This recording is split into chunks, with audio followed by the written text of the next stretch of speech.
Hello everyone. Previous video में हमने plane progressive harmonic waves के बारे में पढ़ा था।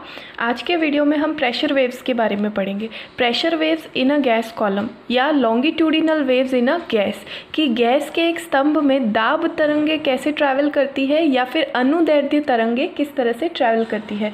हमारे पास यूनिट में दो टॉपिक्स हैं, एक है लॉन्गिट्यूडिनल वेव या अनुदैर्ध्य तरंगों से रिलेटेड जो कि हम गैस के अंदर स्टडी करेंगे, और दूसरा है transverse waves on a stretched string, यानी एक तनी हुई डोरी के अंदर अनुप्रस्थ तरंगे किस तरह से ट्रैवल करती है।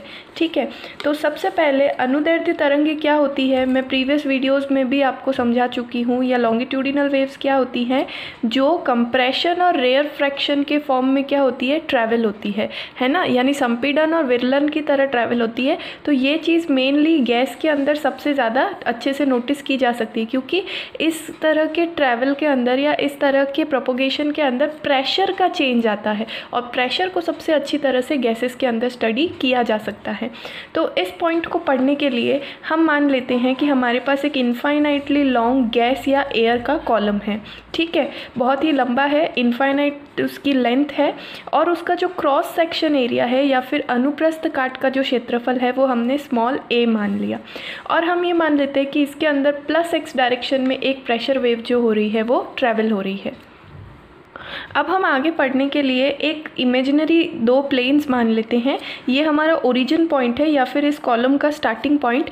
इस स्टार्टिंग पॉइंट से x डिस्टेंस पर एक हम मान लेते हैं प्लेन A, एक तल है, एक समतल है जिसको हमने मान लिया A, बिल्कुल इमेजिनरी है ये। ठीक है, और यहाँ से डेल x डिस्टेंस पर जो हमने A माना है, A से डेल x डिस्टेंस पर एक दूसरा प्लेन है जिसको हमने मान लिया B।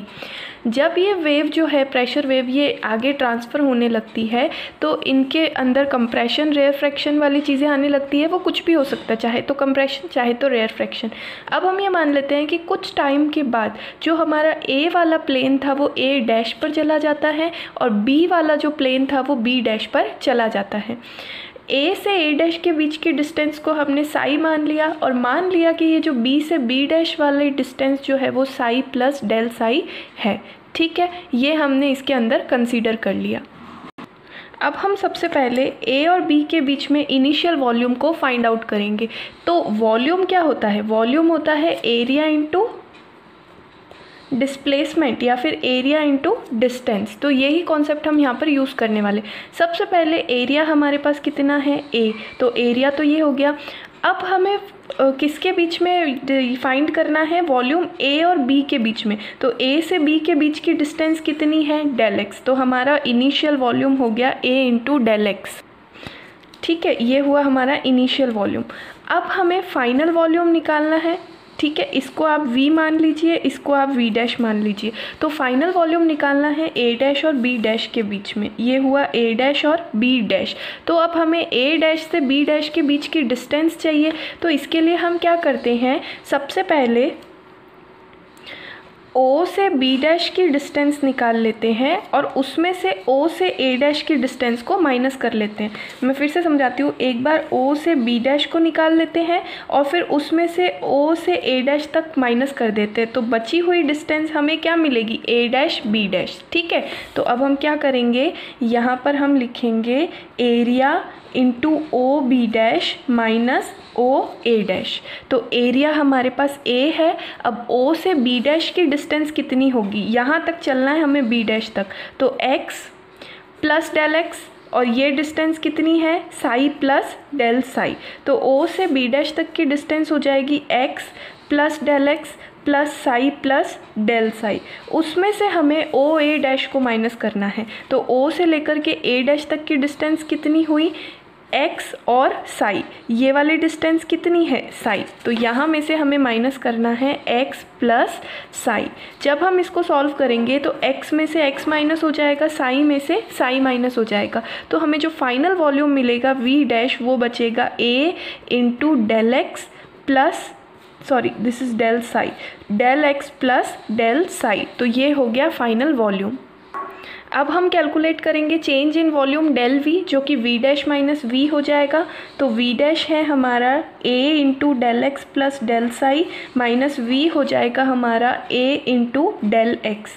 ए डेल एक्स में से ए डेल एक्स माइनस हो जाएगा तो बचेगा ए इंटू डेल साई। तो डेल वी हमें मिला ए इंटू डेल साई। अब हम देखेंगे, अब हम जानते हैं कि बल्क मॉड्यूलस या जो आयतन प्रत्यास्थता गुणांक होता है के, वो volume stress upon volume strain के रेशियो के बराबर होता है आयतन प्रतिबल अपॉन आयतन विकृति। तो अब सबसे पहले आयतन प्रतिबल क्या है, तो आयतन प्रतिबल या स्ट्रेस, यहाँ पर क्या चीज़ चेंज हो रही है और क्या चीज़ फोर्स को जनरेट कर रही है। तो यहाँ पर सिर्फ और सिर्फ एक चीज़ चेंज हो रही है, वो है प्रेशर। सारा का सारा काम किस पर डिपेंड कर रहा है, प्रेशर पर, है ना। तो यहाँ पर जो आयतन प्रतिबल होगा वो किसके बराबर होगा, माइनस पी के बराबर होगा। और ये जो स्ट्रेन होगा या जो विकृति होगी वो किसके बराबर होती है, स्ट्रेन होती है हमारी। स्ट्रेन का फॉर्मूला क्या होता है, change in volume upon initial volume, है ना। कि इसको हम कैसे लिख सकते हैं, डेल वी अपॉन वी। तो यहाँ पर हमारी जो स्ट्रेन या फिर विकृति हो जाएगी वो हो जाएगी डेल वी अपॉन वी। अब हमने यहाँ नेगेटिव सिंबल क्यों लगाया है, हमने नेगेटिव सिंबल इसलिए लगाया है क्योंकि ये और ये दोनों एक दूसरे के इन्वर्सली प्रोपोर्शनल है। इन्वर्सली प्रोपोर्शनल होने का ये मतलब है, अगर हम प्रेशर बढ़ाएंगे तो वॉल्यूम में कमी आएगी और अगर वॉल्यूम बढ़ेगा तो प्रेशर में कमी आएगी। इस रिलेशन को जस्टिफाई करने के लिए हमने यहाँ पर नेगेटिव का सिंबल लगाया है। अब हमें ये चीज़ कैलकुलेट करनी होगी, स्ट्रेन जो कि है डेल वी अपॉन वी। तो डेल वी की वैल्यू हमने क्या निकाली है, ए इंटू डेल साई, और वी यानी कि इनिशियल वॉल्यूम की वैल्यू हमारे पास क्या थी, ए इंटू डेल एक्स। तो इसकी वैल्यू हो जाएगी ए इंटू डेल साई अपॉन ए इंटू डेल एक्स। ए से ए क्या हो जाएगा, कैंसल। अब इस पार्शियल डिफरेंशियल को जब हम कंप्लीट डिफरेंशियल में चेंज करेंगे तो ये हो जाएगा del psi upon del x into del x upon ये वाला डेल एक्स जो हमारे पास फॉर्मूले से ऑलरेडी है। यहाँ पर सिर्फ हमने इस पार्शियल डिफरेंशियल को किस में चेंज कर दिया, कंप्लीट डिफरेंशियल। इसको आप डी से भी डिनोट कर सकते हैं, ठीक है। अब हम क्या करेंगे, या फिर आप यहाँ पर एक लिमिट लगा सकते हैं, या तो आप इसको इस तरीके से समझ सकते हैं। तो आपको स्ट्रेन कितना मिला, del psi upon del x. और अगर नहीं समझ में आता है तो इसका एक सिंपल सा ट्रिक और है, del psi upon del x and when del x tends to 0। जब इसकी हम लिमिट लगा देंगे तो ये किसके बराबर हो जाएगा, D psi upon d x के बराबर हो जाएगा। तो कुल मिलाकर के हमें स्ट्रेन की वैल्यू क्या मिली, d psi upon d x. तो इस फॉर्मूले के अंदर हम अप्लाई करेंगे, तो इस फॉर्मूले के अंदर अप्लाई करने पर हमें बल्क मॉड्यूलस की ये वाली वैल्यू मिल गई। डेल वी अपॉन वी की वैल्यू अभी हमने D psi upon d x निकाली है। अब यहाँ से अगर मुझे प्रेशर की वैल्यू या फिर पी एक्स की वैल्यू निकालनी हो, ये प्रेशर कौन सा है, पी एक्स यानी एक्स डायरेक्शन में जो प्रेशर लग रहा है, तो इसकी वैल्यू हो जाएगी minus k d psi upon d x. और जब ये वेव यहाँ से यहाँ तक ट्रैवल करती है तो इसका प्रेशर जो होता है वो बढ़ करके क्या हो जाता है, p x plus del p x, ठीक है। तो प्लेन बी डैश पर लगने वाला जो प्रेशर होगा वो हो जाएगा p x plus del p x. तो यहाँ पर हम इसको ऐसा भी लिख सकते हैं कि ये तो हुआ इसका इनिशियल प्रेशर, और इसका जो फाइनल प्रेशर हो जाएगा वो कितना हो जाएगा, फाइनल प्रेशर हो जाएगा p x plus del p x, ठीक है। उसके अंदर डेल पी एक्स की क्या हो जाएगी, बढ़ोतरी हो जाएगी, ठीक है ना। अब हमें निकालना है रीस्टोरिंग फोर्स या प्रत्यानयन बल, या कुल मिलाकर के बल। रीस्टोरिंग फोर्स, प्रत्यानयन बल, या कुल मिलाकर के हमको क्या निकालना है कि दोनों प्लेन्स के बीच में, ए से लेकर के बी डैश के बीच में फोर्स जो लग रहा है वो कितना है। तो अब यहाँ पर जो चीज़ हमने यूज़ की थी ना, स्ट्रेस इज इक्वल टू क्या होता है, स्ट्रेस इज इक्वल टू हमारा होता है फोर्स अपॉन एरिया, यही चीज़ होती है। प्रतिबल इज इक्वल टू बल अपॉन क्षेत्रफल, ठीक है। तो ये जो फोर्स अपॉन एरिया होता है यही किसके बराबर होता है, प्रेशर के बराबर होता है। यही चीज़ हमने यहाँ पर यूज़ की है स्ट्रेस की जगह पर, ठीक है ना। तो अब हम ये देखेंगे कि फोर्स अपॉन एरिया जो होता है वो प्रेशर के बराबर होता है, लेकिन हम यहाँ पर दो प्लेन्स की बात करें तो दोनों प्लेन्स के बीच में लगने वाला जो बल होगा वो उनके बीच के प्रेशर डिफरेंस इनटू एरिया के बराबर होगा। अब ये जो प्रेशर डिफरेंस होगा वो क्या होगा, ये प्रेशर डिफरेंस होगा final pressure minus initial pressure. तो ये हो जाएगा p x plus del p x minus p x into area. px से px कैंसिल हो जाएगा, जो हमारा फोर्स निकल करके आ जाएगा वो हो जाएगा डेल px इंटू एरिया। अब डेल px की वैल्यू क्या होगी, इस डेल px की वैल्यू होगी dp upon dx into del x into area. तो ये हो गई हमारी फोर्स की वैल्यू। अब हमारे पास इस px की वैल्यू ऑलरेडी है, हमने इस px की वैल्यू को ऑलरेडी कैलकुलेट कर रखा है।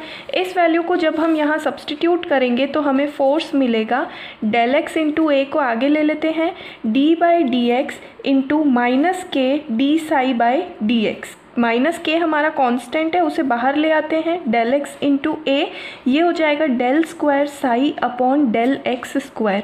तो ये हो गई हमारी रीस्टोरिंग फोर्स या प्रत्यानयन बल की वैल्यू, जो हमने ये प्रेशर डिफरेंस वाला कॉन्सेप्ट लगा करके कैलकुलेट करी है।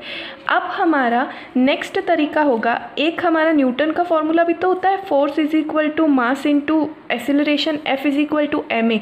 वो चीज़ लगा करके जब हम कैलकुलेट करेंगे तो इसकी वैल्यू आएगी माइनस। अब इसको हम माइनस में क्यों कैलकुलेट कर रहे हैं, क्योंकि यहाँ पर जो ये फोर्स है ये कैसा है, प्रत्यानयन बल, रीस्टोरिंग फोर्स, जिसकी वैल्यू हमेशा नेगेटिव में आती है।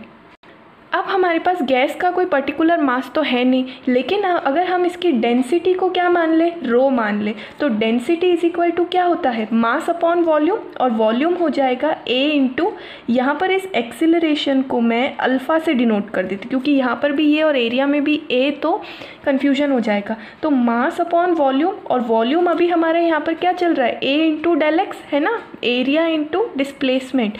तो यहाँ से हमें मास की वैल्यू मिल जाएगी rho A into del x. तो यहाँ पर ये हो जाएगा rho A into del x. और एसिलरेशन क्या हो जाएगा, एसिलरेशन हमारा हो जाएगा del square psi upon del t square. साई हमारा क्या है, डिस्प्लेसमेंट, तो del psi upon del t हो जाएगा वेलोसिटी, और इसका जो ये दो बार अगर हम डिफ्रेंशिएशन कर ले तो ये हो जाएगा हमारा एसिलरेशन। तो एक तो हुई ये वाली रिस्टोरिंग फोर्स की वैल्यू, इसे हम इक्वेशन नंबर 1 बना देते हैं, और दूसरी हुई हमारी ये वाली रिस्टोरिंग फोर्स की वैल्यू, जिसे हम इक्वेशन नंबर 2 बना लेते हैं। एक हमने प्रेशर डिफरेंस के कॉन्सेप्ट से या फिर स्ट्रेस के कॉन्सेप्ट से निकाली, और एक हमने न्यूटन्स के सेकंड लॉ से निकाली, न्यूटन सेकंड लॉ। अब हम क्या करेंगे, दोनों इक्वेशन को इक्वल रखेंगे क्योंकि दोनों एक ही चीज़ें हैं, एक ही चीज़ है। तो यहाँ से हमें मिलेगा minus k del x into A d square psi upon d x square is equal to minus rho A del x d square psi upon d t square. Negative से नेगेटिव कटेगा, ए डेल एक्स से ए del x cut जाएगा, ठीक है। तो हमें मिलेगा, यहाँ हमारे पास बचेगा del square psi upon del t square. ये जो रो है ये यहाँ क्या आ जाएगा, डिवाइड में आ जाएगा, तो हमें मिलेगा k upon rho into del square psi upon del x square. अब ये वाली जो इक्वेशन है ये हमारी कुछ जानी पहचानी इक्वेशन बन गई है। अब इस इक्वेशन को हम, जो हमारी वेव की इक्वेशन थी है ना, डिफरेंशियल इक्वेशन ऑफ वेव आई थी, उससे अगर हम कंपेयर करें on comparing by wave equation, तो वो आई थी हमारी del square y upon del t square is equal to v square del square y upon del x square. तो कंपेयर करने पर हमें जो रिजल्ट मिलता है वो होता है ये v square k upon rho के बराबर है।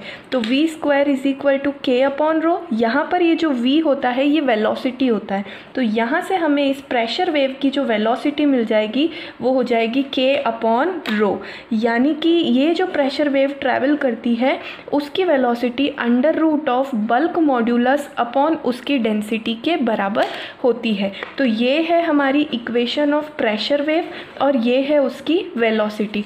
अब नेक्स्ट वीडियो में हम इसके सेकेंड पार्ट को कंटिन्यू करेंगे, जिसमें हम प्रेशर वेव से रिलेटेड और चीज़ों को स्टडी करेंगे। I hope you understand.